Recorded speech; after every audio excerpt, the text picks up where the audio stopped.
चलिए, जय हिंद। स्वागत है आप सभी का आपके अपने यूट्यूब चैनल अपना क्लासेस में। अपना क्लासेस के ऑनलाइन प्लेटफॉर्म पर आप सभी का दिल खोल के स्वागत है। आज की इस वीडियो में हम लोग पढ़ने वाले हैं बिहार बोर्ड कक्षा 10वीं के साइंस का वीवीआई ऑब्जेक्टिव प्रश्न। तो आपको अच्छी तरीके से पढ़ना है, क्योंकि बिहार बोर्ड के परीक्षा में मतलब कि 50% ऑब्जेक्टिव प्रश्न पूछे जाते हैं। तो ऑब्जेक्टिव प्रश्न को अच्छी तरीके से पढ़िएगा, क्योंकि अच्छे मार्क्स लाने के लिए ऑब्जेक्टिव प्रश्न को अच्छी तरीके से पढ़ना पड़ेगा, तभी आप अच्छे मार्क्स ला सकते हैं। तो ऑब्जेक्टिव प्रश्न को अच्छी तरीके से पढ़िएगा। इसके लिए हमारे चैनल को सब्सक्राइब कीजिएगा और वीडियो को लाइक कीजिएगा, क्योंकि हम आपके लिए रोज ऐसे ही वीडियो लाते रहते हैं। तो चैनल को जरूर सब्सक्राइब कीजिएगा। चलिए हम इस वीडियो को शुरू करते हैं। आपका पहला प्रश्न आज का हो जाएगा, वैद्युत प्रतिरोधकता निर्भर करता है। वैद्युत प्रतिरोधकता निर्भर करता है। तो ये जो है वैद्युत प्रतिरोधकता, ये जो है आपको चालक की लंबाई पर, चालक के अनुप्रस्थ पर, ये सभी पर निर्भर करता है। तो आपका राइट आंसर क्या हो जाएगा कि वैद्युत प्रतिरोधकता निर्भर करता है। तो चालक की लंबाई पर भी निर्भर करता है, चालक के अनुप्रस्थ पर भी निर्भर करता है, और चालक के पदार्थ के प्रकृति पर भी निर्भर करता है। तो आपका सभी आंसर सही होगा इसमें। तो आपको ध्यान में रखना है कि वैद्युत प्रतिरोधकता निर्भर करता है चालक की लंबाई पर, चालक के अनुप्रस्थ पर और चालक के पदार्थ की प्रकृति पर। इन सभी पर निर्भर करता है। बढ़ते हैं अगले क्वेश्चन की ओर। आपका अगला प्रश्न हो जाएगा, विद्युत शक्ति का एसआई मात्रक है। विद्युत शक्ति का एसआई मात्रक है वाट। तो बिल्कुल सही है। विद्युत शक्ति का एसआई मात्रक वाट होता है। तो ऑप्शन ए इसका राइट आंसर हो जाएगा। विद्युत शक्ति का एसआई मात्रक क्या होता है? तो वाट होता है। आपका अगला प्रश्न है, निम्न में से कौन, अगला प्रश्न है, फ्लेमिंग के वाम हस्त नियम में बायां हाथ का मध्यमा संकेत करती है। फ्लेमिंग बहुत ही इंपॉर्टेंट क्वेश्चन है। आपको 100% क्वेश्चन पूछेगा बिहार बोर्ड के परीक्षा में फ्लेमिंग के बारे में। फ्लेमिंग के वाम हस्त नियम में बायां हाथ का मध्यमा ये होता है बीच वाला अंगुली, संकेत करता है चालक के प्रवाहित। बिल्कुल सही है, चालक में प्रवाहित विद्युत धारा का। एक बार इसे अच्छी तरीके से समझ लीजिए। ये फ्लेमिंग का वाम हस्त नियम होता है, जिसमें अंगूठा है कि गति को निरूपित करता है, गति को संकेत करता है। अंगूठा होता है गति को संकेत करता है, तर्जनी होता है जो अंगूठा के बाद वाला है विद्युत धारा को, विद्युत चुंबकीय क्षेत्र को, और जो मध्यमा होता है बीच वाला अंगुली होता है विद्युत धारा को निरूपित करता है। एक बार और फिर से अच्छी तरीके से समझ लीजिए। अंगूठा किसे निरूपित करता है? मतलब कि गति को, गति की दिशा को, अंगूठा गति की दिशा को, और जो तर्जनी हो जाएगा चुंबकीय क्षेत्र को, तर्जनी चुंबकीय क्षेत्र को, और ये मध्यमा हो जाएगा विद्युत धारा। तो वही पूछा गया है कि मध्यमा, इसमें पूछा गया कि मध्यमा संकेत करता है। तो आपका राइट आंसर हो जाएगा चालक में प्रवाहित विद्युत धारा की बात आ गई। विद्युत धारा मैंने आपको बताया, ये मध्यमा विद्युत धारा को संकेत करता है, तर्जनी चुंबकीय क्षेत्र और अंगूठा विद्युत की गति। तो आपका राइट आंसर हो जाएगा चालक में प्रवाहित विद्युत धारा।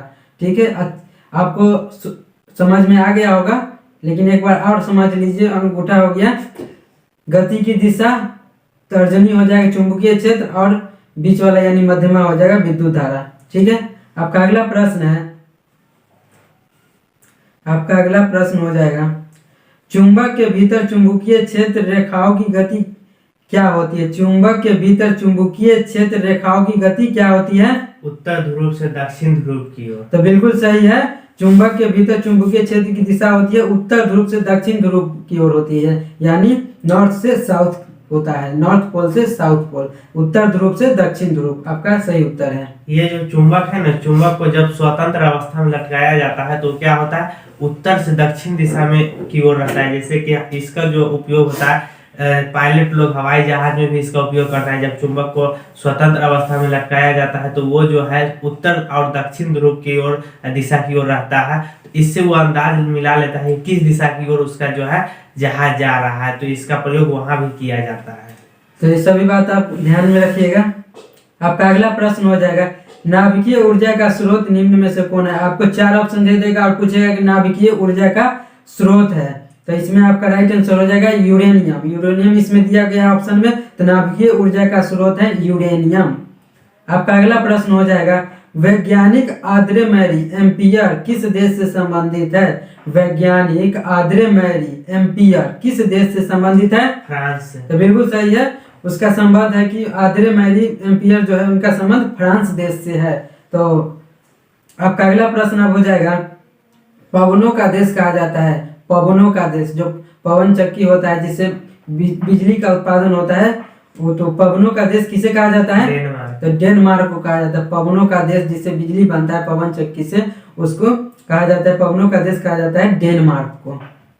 आपका अगला प्रश्न हो जाएगा, चुंबकीय क्षेत्र एक ऐसी राशि है जिसमें होते हैं। चुंबकीय क्षेत्र एक ऐसी राशि है जिसमें होती है, तो परिणाम और दिशा दोनों होता है। चुंबकीय क्षेत्र एक ऐसी राशि है जिसमें परिणाम और दिशा दोनों होता है।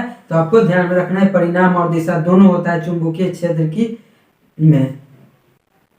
आपका अगला प्रश्न हो जाएगा, प्रकाशिक माध्यम में कितने प्रकार के होते हैं?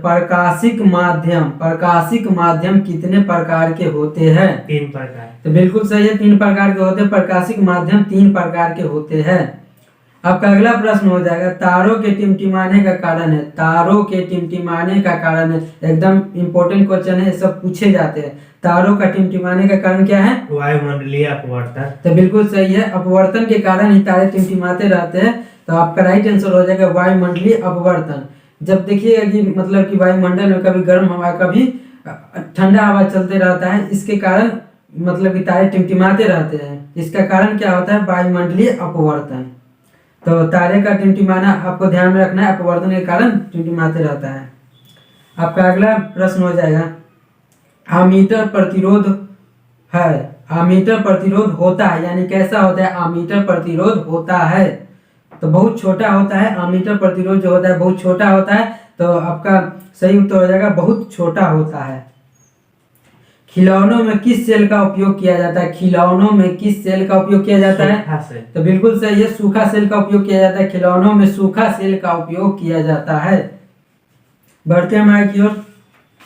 आपका अगला प्रश्न है, कार्य करने की क्षमता को कहते हैं। कार्य करने की क्षमता को कहते हैं। तो आप सभी को पता होगा कि कार्य करने की क्षमता को कहते हैं ऊर्जा। कार्य करने की क्षमता को ऊर्जा कहते हैं, आपको ध्यान में रखना है। लेंस की फोकस दूरी f और वक्रता त्रिज्या r में क्या संबंध है? लेंस की फोकस दूरी f और वक्रता त्रिज्या r में क्या संबंध है? f बराबर r/2। तो बिल्कुल सही है, f बराबर r/2। जो फोकस दूरी होता है वो वक्रता त्रिज्या के आधी होती है। f बराबर r/2, फोकस दूरी वक्रता त्रिज्या के आधी होती है, तो वही f बराबर r/2 आपका सही उत्तर हो जाएगा। आपका अगला प्रश्न है, निम्न में से किस माध्यम का अपवर्तनांक अधिक है? निम्न में से किस माध्यम का अपवर्तनांक अधिक होता है? आपको 4 ऑप्शन दे देगा और पूछेगा निम्न में से किसका अपवर्तनांक अधिक है? तो हीरा के। तो हीरा बिल्कुल सही है, आपको 4 ऑप्शन दे देगा। तो आपको ध्यान में रखना, हीरा का अपवर्तनांक सबसे अधिक होता है। और मैंने पिछली वीडियो में बताया था हीरा का अपवर्तनांक। अगर आप लोगों ने पिछला वीडियो नहीं देखा है तो उस वीडियो को भी जाकर देख लीजिएगा। अपना क्लासेस के यूट्यूब चैनल पर जाकर सभी वीडियो को देख लीजिएगा। बहुत ही इंपॉर्टेंट प्रश्न सब हम डिस्कस किए हैं, तो उसको भी आपको देख लेना है। हीरा का अपवर्तनांक मैंने बताया था 2.42। कितना? 2.42 हीरा का अपवर्तनांक होता है। और बात करें जल की, जल का अपवर्तनांक कितना होता है? तो 1.33 होता है, 1.33। और हवा का कितना होता है? तो 1.00029 हो जाएगा। तो आपको ध्यान में रखना है, हवा का 1.00029 अपवर्तनांक होता है सब। तो आपको ध्यान में रखना है, आपका हीरा राइट आंसर हो जाएगा। 2.42 अपवर्तनांक है इसका। आपका अगला प्रश्न है, सामान्य दृष्टि के लिए सुस्पष्ट दृष्टि की अल्पतम दूरी है। सामान्य दृष्टि के लिए सुस्पष्ट दृष्टि की अल्पतम दूरी होती है। तो 25 सेंटीमीटर उसका होता है। तो आपको ध्यान में रखना है 25 सेंटीमीटर अल्पतम दूरी होता है। आपका अगला प्रश्न है, श्वेत प्रकाश का कौन सा रंग किसी प्रिज्म से गुजारने के पश्चात सबसे कम झुकता है, यानी सबसे कम विचलित होता है? लाल। तो आपका सही उत्तर है लाल सबसे कम विचलित होता है, यानी सबसे कम।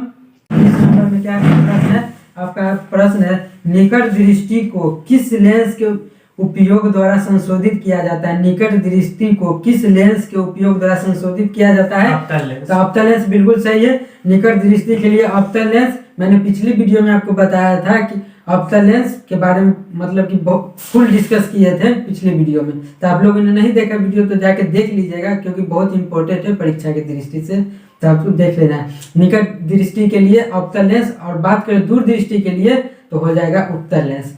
दूर देखिएगा 2 शब्द का लिखा होता है, दूर 2 शब्द का होता है, और उत्तल देखिएगा 3 शब्द का होता है। तो छोटा वाला छोटा में और अवतल देखिएगा 4 अक्षर का होता है, उत्तल 3 अक्षर का होता है, और अवतल देखिएगा 4 अक्षर का होता है। निकट देखिएगा कि 3 अक्षर का होता है, दूर देखिएगा 2 अक्षर का होता है। तो छोटा वाला छोटा में और बड़ा वाला बड़ा में, यानी अवतल लेंस के लिए निकट हो जाएगा अवतल लेंस के लिए, और दूर के लिए हो जाएगा उत्तल। तो आपको ध्यान में रखना है, पकड़ने का तरीका है, ये पकड़ने का तरीका है कि छोटा वाला छोटा में और बड़ा वाला बड़ा में, दूर के लिए उत्तल और हो जाएगा निकट के लिए अवतल। आपका अगला प्रश्न है, नाइक्रोम में कौन कौन से तत्व होते हैं? नाइक्रोम में कौन कौन से तत्व होते हैं? तो निकेल और क्रोमियम। नाइक्रोम में निकेल और क्रोमियम होता है, आपको ध्यान में रखना है। आपका अगला प्रश्न हो जाएगा, विभवांतर का एसआई मात्रक है। विभवांतर का एसआई मात्रक क्या होता है? तो बोल्ट होता है। विभवांतर का एसआई मात्रक बोल्ट होता है। एसआई मात्रक से बहुत ही क्वेश्चन पूछा जाएगा, तो एसआई मात्रक आपको ध्यान में रखना है। तो विभवांतर का एसआई मात्रक बोल्ट हो जाएगा। विभवांतर मापने वाले, आपका अगला प्रश्न है, विभवांतर मापने वाले यंत्र को क्या कहते हैं? विभवांतर मापने वाले यंत्र को क्या कहते हैं? तो वोल्ट मीटर कहते हैं। विभवांतर मापने वाले यंत्र को वोल्ट मीटर कहते हैं। ऊर्जा का एसआई मात्रक क्या होता है? ऊर्जा का एसआई मात्रक क्या होता है? तो जूल होता है, बिल्कुल सही है। ऊर्जा का एसआई मात्रक जूल होता है। आपका अगला प्रश्न है, समतल दर्पण द्वारा बना प्रतिबिंब होगा। समतल दर्पण द्वारा प्रतिबिंब काल्पनिक होता है। तो काल्पनिक, हमेशा काल्पनिक होगा। समतल द्वारा बना प्रतिबिंब हमेशा काल्पनिक होगा, तो आपको ध्यान में रखना है, हमेशा काल्पनिक ही होगा। आपका अगला प्रश्न है, जिप्सम का रासायनिक सूत्र है। जिप्सम का रासायनिक सूत्र है, जिप्सम बोले तो जो प्लास्टर ऑफ पेरिस होता है, जैसे हाथ, जब देखिएगा किसी का हाथ टूट जाता है तो उसे प्लास्टर करने के लिए जिप्सम का ही उपयोग किया जाता है, जिसे प्लास्टर ऑफ पेरिस कहा जाता है। तो जिप्सम का क्या सूत्र होता है? तो CaSO4 × 2H2O। CaSO4 × 2H2O gypsum का रासायनिक सूत्र होता है। और अगर मतलब जिप्सम को प्लास्टर ऑफ पेरिस भी कहा जाता है, तो आपको ध्यान में रखना है, CaSO4 × 2H2O। एक और दे देगा, मतलब इसका एक और होता है CaSO4 1/2H2O, ये भी दे देगा। ये भी मतलब कि जिप्सम ही का अनुसूत्र है, रासायनिक सूत्र, तो आपको ध्यान में रखना है CaSO4 × 2H2O या CaSO4 1/2H2O। आपका अगला प्रश्न है, क्लोरीन। क्लोरीन की परमाणु संख्या है। क्लोरीन की परमाणु संख्या कितनी होती है? 17। तो 17 बिल्कुल सही है। क्लोरीन की परमाणु संख्या 17 होता है। आपको 20 तक, कम से कम 20 तक परमाणु संख्या याद रहना चाहिए, क्योंकि इससे प्रश्न पूछे जाते हैं। तो 20 तक कम से कम परमाणु संख्या याद रहना चाहिए। मैं आपको एक एक कर बता रहा हूँ, आपको नोट कर लेना है और उसे याद कर लेना है।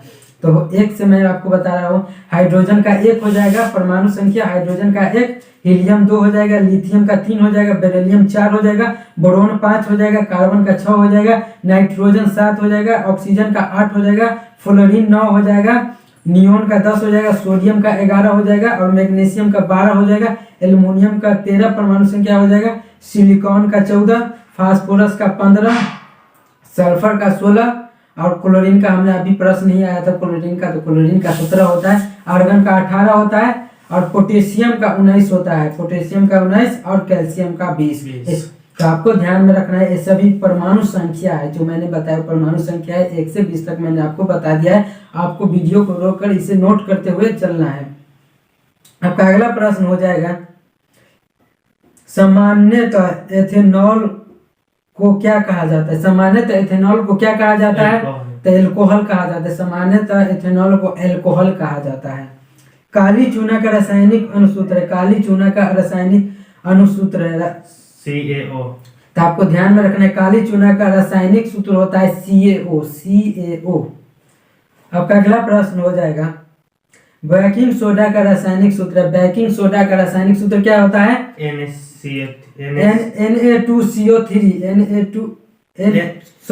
NaHCO3 मिस्टेक हो गया था।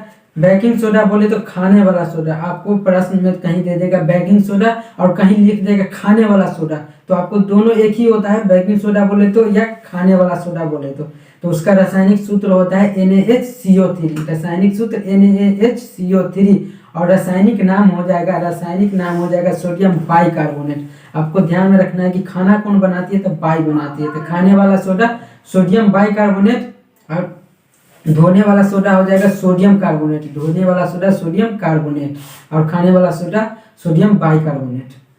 आपका अगला प्रश्न है, कौन सा पदार्थ नीले लिटमस पत्र को लाल कर देता है? कौन सा पदार्थ नीले लिटमस पत्र को लाल करता है? तो अम्ल, बिल्कुल सही है। अम्ल जो है कि नीले लिटमस पत्र को लाल कर देता है और क्षार जो होता है कि लाल लिटमस पत्र को नीला कर देता है। क्षार लाल लिटमस पत्र को नीला करेगा और अम्ल जो होता है नीले लिटमस पत्र को लाल कर देता है। मिल्क ऑफ मैग्नीशिया का पीएच मान कितना होता है? 10.5। तो 10.5 होता है। मिल्क ऑफ मैग्नीशिया का पीएच मान 10.5 होता है। आपका अगला प्रश्न है, निम्न में कौन सा अधातु की बात किया है? निम्न में से कौन सा अधातु चमकीला है? आपको 4 ऑप्शन दे देगा और पूछेगा कि निम्न में से कौन सा अधातु चमकीला है? तो ब्रोमीन जो कि अधातु है और चमकीला होता है और द्रव अवस्था में पाया जाता है। आपका अगला प्रश्न है, निम्न में से कौन सा धातु अत्यधिक क्रियाशील है? निम्न में से कौन सा धातु अत्यधिक क्रियाशील है? तो Na बोले तो सोडियम बहुत ही अत्यधिक क्रियाशील होता है, इसीलिए इसे केरोसिन में डुबोकर रखा जाता है। सोडियम को आपको ये भी प्रश्न पूछा जाता है कि कौन सा तत्व को मतलब कि केरोसिन में डुबोकर रखा जाता है, प्रश्न पूछा जाता है। तो आपको ध्यान में रखना है कि सोडियम को ही केरोसिन में डुबोकर रखा जाता है क्योंकि अत्यधिक क्रियाशील होता है। आपका अगला प्रश्न हो जाएगा, ऑक्सीजन परमाणु के बाह्यतम कक्षा में इलेक्ट्रॉनों की संख्या कितनी होती है? ऑक्सीजन के परमाणु के बाह्यतम कक्षा में कितने इलेक्ट्रॉन होता है? तो 6 होता है, बिल्कुल सही है, 6 होता है। ऑक्सीजन के परमाणु संख्या के बाह्यतम कक्षा में इलेक्ट्रॉनों की संख्या कितनी होती है? तो 6 होता है। आपका अगला प्रश्न है, नाइट्रोजन के 2 परमाणुओं के बीच कितने आबंध होते हैं? नाइट्रोजन के 2 परमाणुओं के बीच कितने आबंध होते हैं? तो 3 आबंध होते हैं। नाइट्रोजन के 2 परमाणुओं के बीच 3 आबंध होते हैं, यानी 3 आबंध होता है। तो ये था बिहार बोर्ड कक्षा 10वीं के साइंस का VVI ऑब्जेक्टिव प्रश्न था। अगर आपको बिहार बोर्ड की परीक्षा में अच्छे मार्क्स लाना है तो साइंस को प्रश्न को यानी ऑब्जेक्टिव किसी भी विषय का ऑब्जेक्टिव प्रश्न को अच्छी तरीके से पढ़िएगा, क्योंकि ऑब्जेक्टिव प्रश्न मार्क्स लाने के लिए, अच्छे मार्क्स लाने के लिए ऑब्जेक्टिव प्रश्न का योगदान बहुत ही बहुत बड़ा रहता है, क्योंकि 50% ऑब्जेक्टिव प्रश्न पूछे जाते हैं बिहार बोर्ड की परीक्षा में। तो ऑब्जेक्टिव प्रश्न को अच्छी तरीके से पढ़िएगा। इसके लिए हम आपके लिए रोज डिस्कशन क्लास लाते रहते हैं, तो इसके लिए हमारे चैनल को सब्सक्राइब जरूर कीजिएगा, क्योंकि हम आपके लिए ऐसे ही वीडियो लाते रहते हैं रोज। तो चैनल को सब्सक्राइब और वीडियो को लाइक जरूर कीजिएगा। मिलते हैं नेक्स्ट वीडियो में, तब तक के लिए जय हिंद।